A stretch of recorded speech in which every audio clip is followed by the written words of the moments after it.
At last report, they were northwest of Alexandria, Egypt. In a day or two, they should approach the Gaza Strip.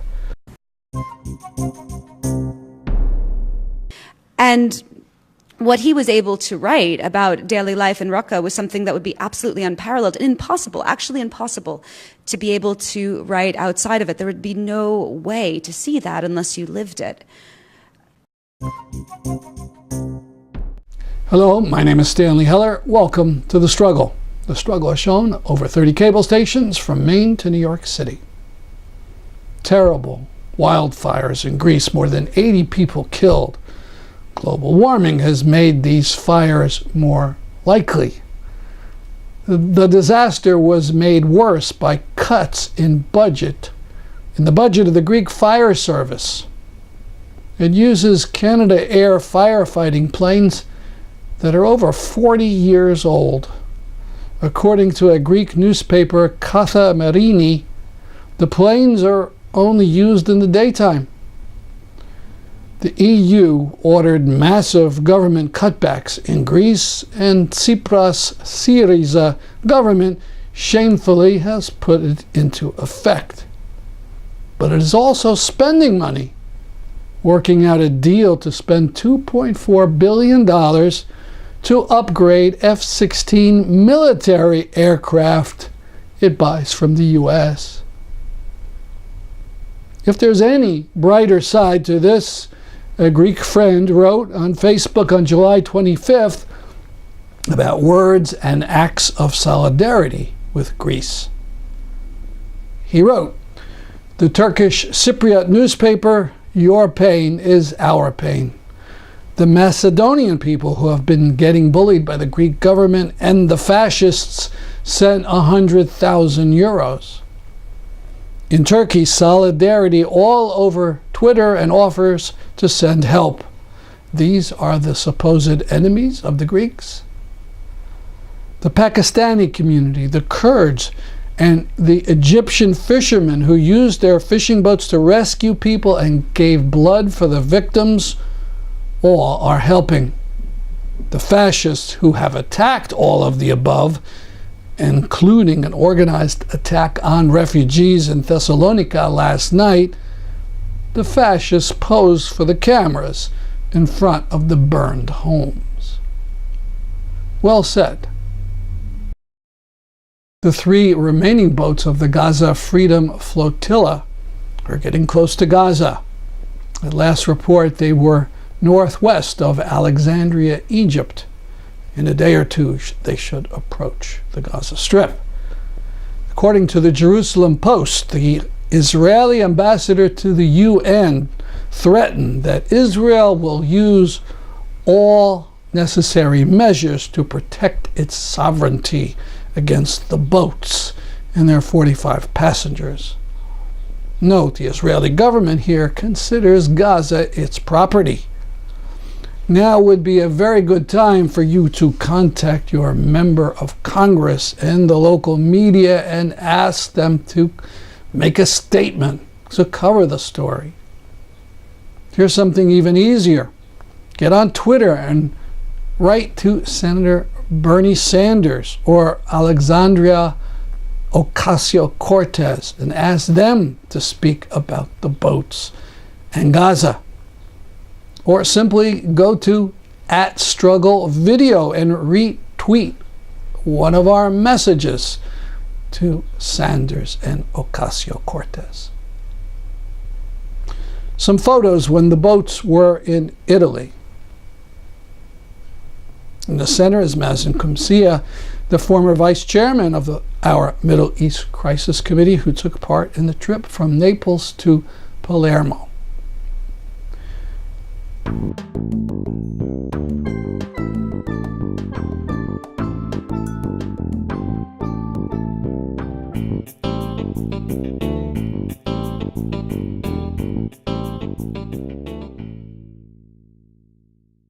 This is Chris Graham. He's the publisher and editor of the Australian journal New Matilda magazine, an online publication specializing in investigative journalism and analysis. He was interviewed by a Freedom Flotilla activist.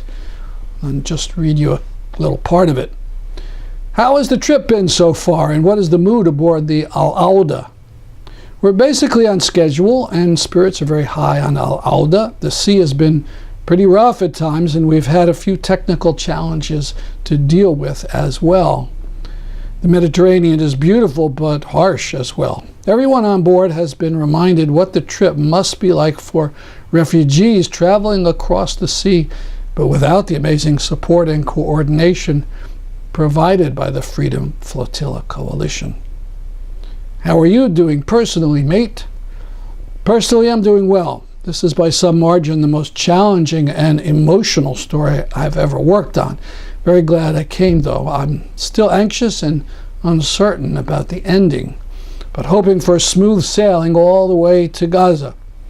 Failing that, I hope the IDF will depart from its default setting and treat people humanely. Fingers crossed. What is the crew aboard Awda like? I've seen determined activists in my 30 years in journalism, but never anything quite like this amazing group of people. If more activists showed the courage these people do, the blockade of Gaza and the occupation of Palestine would be over by Christmas. Now from Ann Wright's Facebook page, a bit of an interview she did with Barbara Briggs-Letson, one of the ground crew for the boats in Europe. They were talking about all the people who took part in the flotilla effort, passengers, crew, and ground crew. Thank you. 90 people that have been a part. And in all of these places, we have had educational events where we've had really quite remarkable turnout from the local populations. What would be one of the most memorable places that you've been? Probably the most fun was in Amsterdam. Amsterdam. Oh, Amsterdam. What happened? Well, the boats were parked outside of the center of town, and the local people from Amsterdam wanted to draw attention to the project and to Gaza and the flotilla. So they hired 12 small boats. Ooh.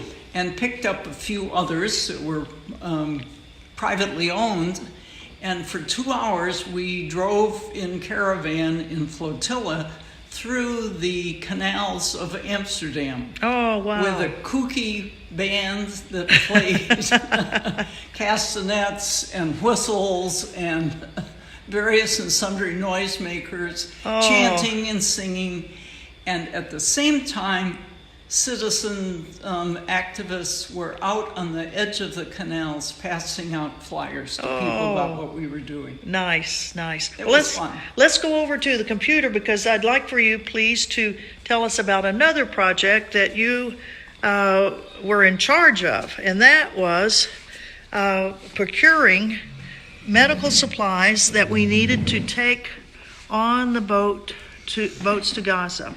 Well, things are worse and worse, and more Gazans are being injured, if not killed. And we had been talking about what it would be like if you had your child who was injured, or your husband or wife or family member, and you went to an emergency room and there were physicians there, but there were not the correct materials to take care of these injuries. And so we checked with people in Gaza, and they told us that 2 of the things that they needed were sutures and gauze. They need a lot of other things too, but we needed to know what could be transported in heat and stored in heat and would not deteriorate. So we decided, okay, we better have some cargo of hope in our boats, as well as people carrying love and solidarity. Mm-hmm. And so here we have a picture of lots of people standing there to Gaza with love, but what are in those boxes that they have? There are 3 different types of gauze, which is what was available and what they asked for. Most of it is sterile, and lots of sutures. particularly small, fine sutures, which can be used for wounds on the face or in body areas which are going to show for the rest of a person's life. And this was fun. And because, what was this? Well, you can see that we had decorated the boxes. And this is when a whole group of people made a chain and a line, and we passed the boxes up the gangway onto the Awda to be carried. And here's a picture of us at a pharmacy. What was this all about? This is where we purchased 5,000 euros worth of materials, gauze and suture. Please don't just watch this news about the Freedom Flotilla. Do something. Contact someone. Make some kind of demonstration. These people are in peril. The Netanyahu government knows it can do anything, kill anyone, and get away with it. For example, this 15-year-old boy, Arkan Mosher, was shot to death by IDF soldiers in Bethlehem this week.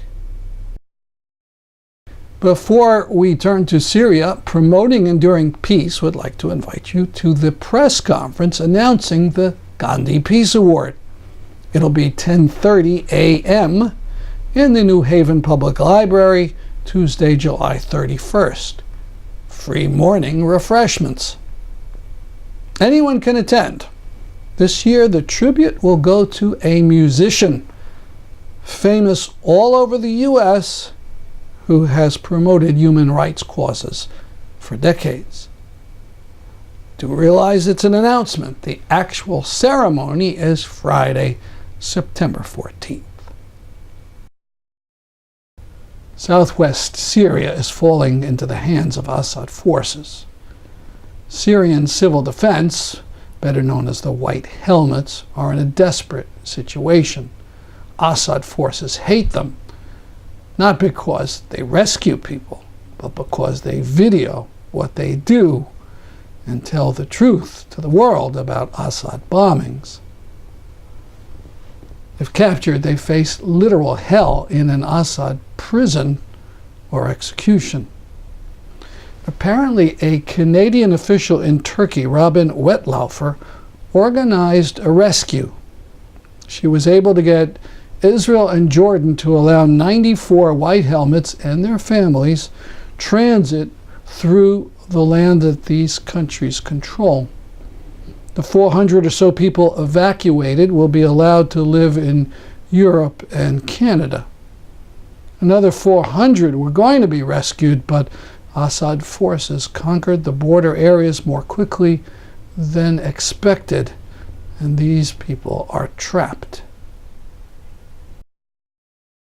Now more of the interview with Molly Crabapple at the Brooklyn Library earlier this year. As we left her last week, she was talking about a visit she made to Puerto Rico to see family after Hurricane Maria. 10 days after the hurricane, the only help they got was Cheez-Its and Skittles, like a pack of Skittles this big, you know.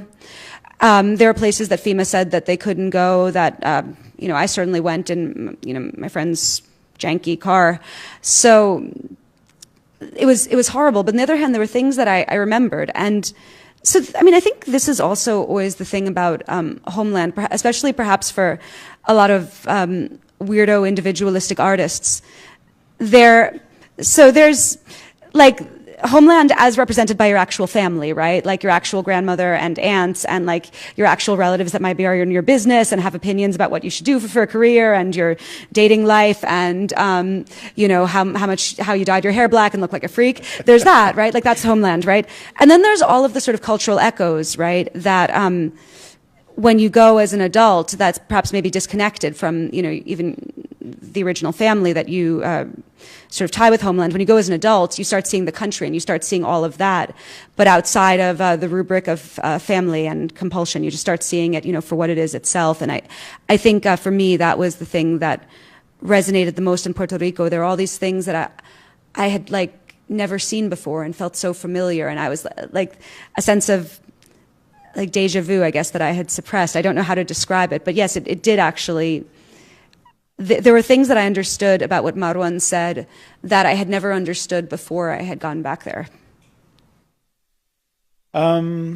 So you, in a way, I think of you as a guerrilla artist or a guerrilla writer, because you seem to have an amazing compass about going where.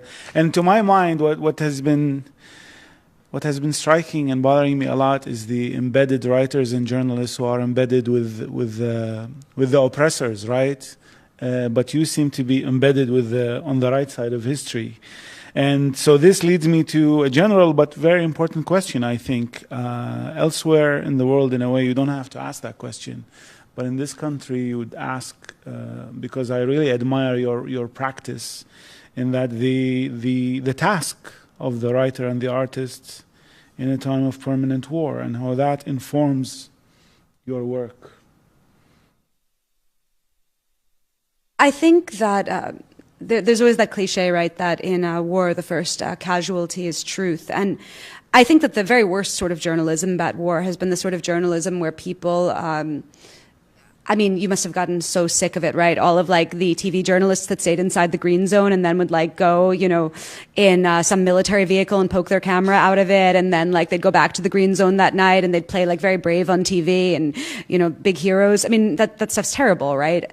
And I think that very often the best type of journalism is the type of journalism that's done by people who, if they are not of the actual group of people that are suffering the sharp end of war themselves, they have a deep, deep empathy with those people and that they've lived with them, right? I mean, when I was doing this book with Marwan lived in Raqqa until 2016. This was not only something that put him at risk of execution by ISIS, but by that time, I think at least 6 countries were bombing Raqqa every day. America, France, Russia, Syrian regime, England, something else, I don't know, whatever country that wanted to feel masculine that day, was dropping bombs on it. So it was something that was incredibly risky. And what he was able to write about daily life in Raqqa was something that would be absolutely unparalleled and impossible, actually impossible, to be able to write outside of it. There would be no way to see that unless you lived it. In terms of what I think an artist's duty is in the time of permanent war, I think the first thing is to always question, first, obviously question power, but also even question your own sympathies. I mean, I think that when you're writing about war, you have to triple and quadruple check everything and have the most skeptical eye, even honestly for people who are the victims of it, even for people who are the oppressed of it, because there is so little truth in war, and there is so many lies and so many misapprehensions. And I think in the coverage of the Syrian war in particular, but also in the coverage of Palestine as well, and I'm sure in the coverage of every war, is you see the powerful weaponizing uncertainty in order to get away with doing horrific crimes. In Syria, you see this when like the Russian embassy says that, how do we know that the rebels didn't all gas themselves for fun? You see it. It's a tactic really peddled by RT. With Israel, you see it when after their troops, after their snipers, murder 58 protesters in a day, they're like, oh, Hamas did this to make us look bad somehow. We don't know. You see, there are such lies, and I think it's so very, very important to get as close as you can to the ground to actually see what the truth is, and that's why I have such incredible respect for local journalists who do that work. No, and I should say that also, in addition to your work, I mean, your presence on social media is so powerful and important because you do take the time and the patience, which many of us don't have, to argue and. Oh God, I think, I mean, to be honest, I think I'm getting off social media after this book tour. I feel like I have this like, I literally have this like little imp on my shoulder that is Twitter, and it's like just spewing like horridness. So I don't. You schooled a lot of people. So you mentioned Goya in a way, and I was going to ask about what other influences, writers or artists were in a way. What are the ghosts that are hovering around the work as influences or role models in writing? I think you mentioned George Orwell in one of the interviews, but are there others? Oh my God. So while we were writing this book, me and Marwan were kind of engaged in this very intense literary exchange. He was sending me, he gave me a copy of Nizar Kabani's amazing book of essays, Birds Don't Need Entry Visas, and he was constantly sending me Arabic poetry. He was sending me work by Mohammed Al-Maghroud, who is the amazing poet that lived near Raqqa, whose poem begins the book. And at the same time, I was giving him tons of pirated ebooks. So I gave him all this Orwell to read. I gave him Nabokov. I gave him Hannah Arendt, James Baldwin. Now, I think the literary influence that's perhaps the most counterintuitive literary influence, and so I'll speak about it a bit, is I was rereading, and Marwan was reading Margaret Atwood's The Handmaid's Tale.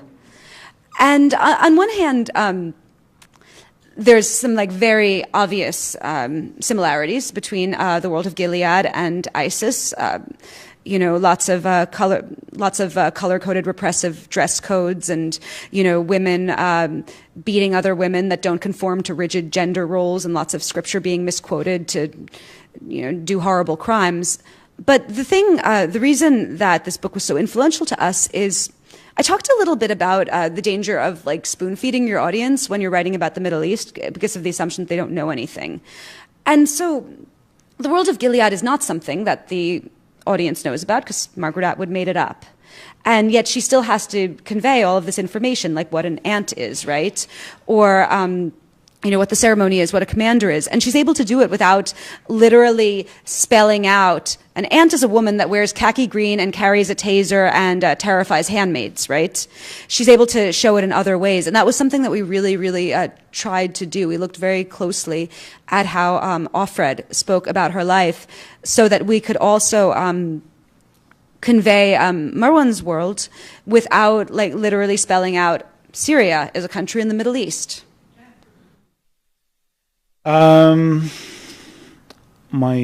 have a lot of questions, but I want to give time to the audience for Q&A. But I was going to ask you what your favorite part of the book is, and if you would be willing to read it. Of course. So my favorite, the part that I think is best is two chapters. That one is called Abu Mujahid's Prosthetic Dick, which is what Marwan read from, which is about a teenage ISIS fighter. The title is inspired by a selfie this ISIS fighter took posing with an anti-aircraft gun. The second chapter is about enslaved Yazidi women. But there's a part that Marwan wrote that I thought was it was something that no one. There's a lot that I don't think would ever have been written. Marwan's an incredibly unique person. But this particular, I felt like it was something that would never be in a Western book. And it was something that Marwan wrote about his conflict about leaving or staying in Syria. And it's something that he's just left Syria for Turkey. Don't get me wrong, I did not rush to cross the border. I constantly reconsidered my options, and they were always stunningly dreadful. If I took up arms, I would have been a terrorist, or a potential one. I could have been a hero and a martyr. I could have been a secularist's nightmare and a traitor to pan-Arab nationalism. I could have been sexy for the sisters. If I stayed in my house in Raqqa, I would have been a terrorist or a terrorist sympathizer, no matter what. A helpless fellow awaiting his doom. An example of principled nationalism. A crazy person. And finally, a good common brother. If I left the country, I would have been a rootless coward running from my social responsibility. A Facebook revolutionary theorist. A hustler. And finally, in the eyes of the journalists covering Syria, a traumatized, easy source. These were the entirety of our options, provided to every last Syrian, with one exception, Bashar al-Assad. He fell into a deep sleep every night, his conscience clear.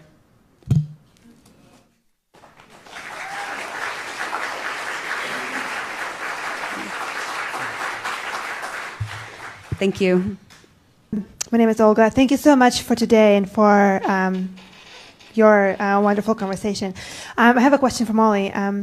You had such a diverse interest in your work, from the book that you just talked about in Syria to working on drug war with Jay-Z to covering the police violence against sex workers to Puerto Rico. Like, it seems to be such... you talked a little bit, right, about how those issues are connected and disconnected. Can I ask a little bit about your artistic process, right? Like, what triggers you, like, oh, this is something I really need to work on? Is there something there? Is there a path? How does it happen? Well, a lot of times stories come to me.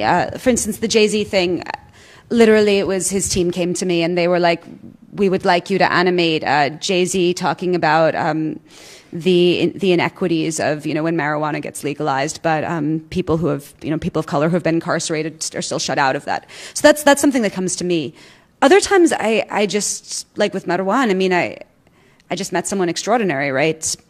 And then other times, a lot of the work I did with sex work, it comes out of my own past because I worked as an extremely low rent nude model during college, which and so a lot of my friends were sex workers, and it was something that was very important to me, and I really disliked, like many sex workers and former sex workers do, we really disliked the media coverage. And so I wanted to do work on that, and people who were in that community who were activists would send me stuff about it. I think it's always a combination. I think the reason I've done so much work on Syria was I started covering it in 2013 because all of the smartest people I knew were they were debating what was going on, and so I went to Lebanon and I interviewed people in the Bekaa Valley and Tripoli, like recent refugees. That's our program for today. See you next week at this time. I'm Stanley Heller for The Struggle.